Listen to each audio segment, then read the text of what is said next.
তখন যে মন্দিরটা দেখতেছুন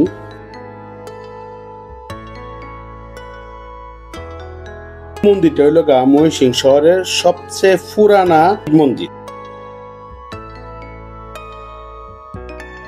এটা ব্রহ্মপুত্র নদের পারে যে বর্তমানে কোতোয়ালি মডেল থানাটা আছে, এই কোতোয়ালি মডেল থানার সামনে এই শিব মন্দিরের অবস্থান। এই শিব মন্দিরের মাথা 1885 সালে আর 1897 সালে দুইবারে ভূমিকম্পে ভাঙ্গে গেছে। এর লাগে মানুষ এই মন্দিরটারে মাথা ভাঙ্গা মঠ নামে ডাহে।